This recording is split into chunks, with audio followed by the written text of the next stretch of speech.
नमस्कार, मी संगीता आणि स्वागत आहे तुमचे संगीतास किचनमध्ये. तर आज आपण बनवणार आहोत राजमा मसाला. बनवायला एकदम सोपा आणि घरात जे मसाले आपले उपलब्ध आहेत त्यामुळे आपण हा राजमा पटकन बनवू शकतो. यासाठी मी घेतलेला आहे 100 ग्रॅम राजमा, जो लाल कलरचा येतो. याच्यातून दुसरा कलर पण येतो, तुम्ही पाहिजे तर तो पण घेऊ शकता. याला मी ओव्हरनाईट म्हणजे रात्रभर भिजवून ठेवलेला होता. भिजवल्यानंतर याला 2 ते 3 पाण्याने स्वच्छ धुवायचं आहे. आता आपण राजमाला कुकरमध्ये शिट्या देणार आहोत, पण आपण दरवेळेस करतो त्याप्रमाणे नुसता राजमा नाही टाकणार आपण, तर आपण आधी कुकरमध्ये तेल टाकणार आहोत आणि त्याच्यामध्ये टाकणार आहोत थोडे खडे मसाले, जसे की 2 तेजपत्ता, 1 इंच दालचिनी, 2 लवंग, 2 हिरव्या मिरच्या आणि 1 काळी मोठी विलायची. ज्या दोन्ही पद्धतीच्या ज्या विलायच्या आहेत त्यांना आपण थोडंसं क्रश करून घ्यायचं आहे. खडे मसाले असे सुरुवातीलाच घातले ना, मग राजमामध्ये एक छान वास येतो. मग नंतर आपल्याला गरम मसाला घालायची गरज पण नाही पडत. आता आपण हे मसाले थोडेसे फ्राय करून घेणार आहोत तेलामध्ये. त्याच्यानंतर आपण त्यामध्ये टाकणार आहोत आपण जो धुवून घेतलेला राजमा आहे तो. साधारण 2 ते 3 मिनिटे आपण हा राजमा चांगला परतून घ्यायचा आहे. आणि जेवढा आपण राजमा घेतला आहे त्याच्या दुप्पट किंवा 3 पट पाणी आपण शिजवायला टाकणार आहोत. आता हे अवलंबून आहे तुम्ही घेतलेल्या राजमाच्या प्रमाणावरती. इथे आपण शिजवल्यावर थोडं मीठ टाकणार आहोत. इथे मी 1 कप ह्याच मेजरमेंटने राजमा घेतला होता, मग मी त्याचे 2 कप पाणी टाकलेलं आहे. आणि बहुतेक वेळा असं होतं की कुकरच्या झाकणातून पाणी बाहेर येतं, तर आपण काय करायचं आहे, आधी कुकरच्या झाकणाला थोडंसं तेल लावायचं आहे, त्यामुळं कुकरमधून पाणी बाहेर येणार नाही.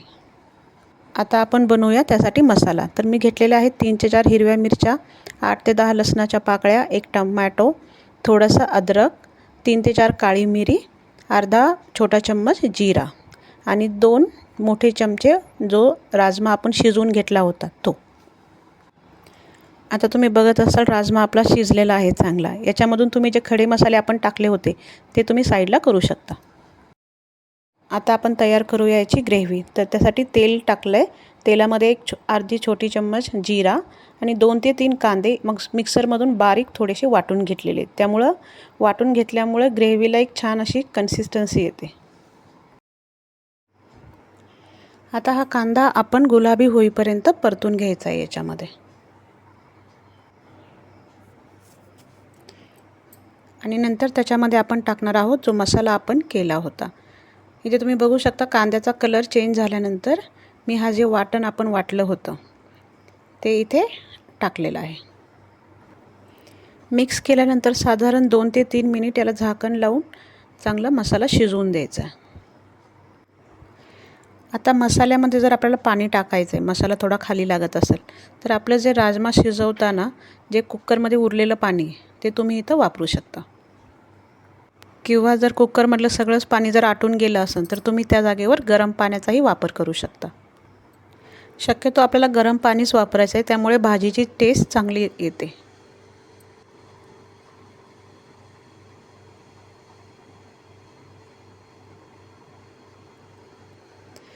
एकदा असं मसाल्यातून तेल सुटलं की समजायचं आपला मसाला शिजलेला आहे.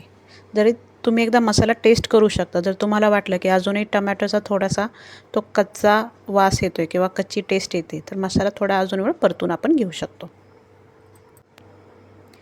आपला मसाला आता पूर्णपणे परतून घेतलेला आहे. त्याच्यातलं बघू शकता तेलही सेपरेट झालेलं आहे. आता आपण टाकणार आहोत सुके मसाले. तर इथे मी वापरणार आहे 2 छोटे चमचे काश्मीरी लाल मिरची पावडर. त्याने काय होतं छान कलर येतो. अर्धा चम्मच हळद पावडर, अर्धा चम्मच धना पावडर. आपण इथे ऑलरेडी वाटणामध्ये हिरव्या मिरच्या घातल्या होत्या, त्यामुळे भाजीला ऑलरेडी तिखटपणा येतो.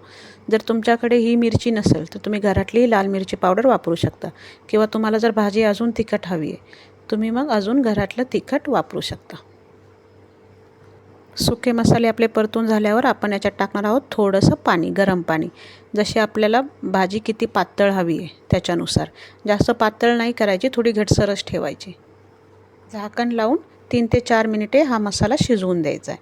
त्याच्यामध्ये मग आपण नंतर टाकणार आहोत जो आपला उकडलेला राजमा. आपण मसाल्यामध्ये ऑलरेडी जो राजमा टाकला होता वाटण्यासाठी, त्याच्यामुळं भाजीला एकदम असा घटसरपणा येतो, म्हणजे पाणी एकीकडे आणि मसाला एकीकडे असं होत नाही. आता या मसाल्याला झाकण बंद करून एक 2 ते 3 मिनटं शिजवून द्यायचं चांगलं. मसाला आपला शिजला की असा छान लाल रंग येतो भाजीला. आता आपण करूया तडका. त्यासाठी मी घेतले छोटा जो चम्मच असतो आपला तो भरून बटर आणि 1 चमचा तूप. तुमच्याकडे जर बटर नसेल तर नुसतं तूपही तुम्ही वापरू शकता, आणि नुसतं बटर असेल तर थोडंसं तेल टाकू शकता त्याच्यामध्ये. आता इथे टाकला 1 छोटा चम्मच कसुरी मेथी, 2 ते 3 हिरव्या मिरच्या ज्या स्लाइटली कट करून टाकलेल्या आहेत आपण, थोडीशी हिरवी कोथिंबीर. तुम्ही इथे अद्रकही टाकू शकता याच्यामध्ये. आणि हा तडका आपल्याला टाकायचा आहे भाजीमध्ये. आणि तडका टाकल्यानंतर 2 ते 3 मिनिटे झाकण लावून ठेवायचे. झाकण लावून ठेवल्यामुळं तडक्याचा छान वास येतो भाजी. रेसिपी तुम्ही पण ट्राय करा आणि कमेंट बॉक्समध्ये आम्हाला नक्की सांगा. चॅनलला आणि लाईक आणि सबस्क्राईब करायला विसरू नका. Thank you for watching.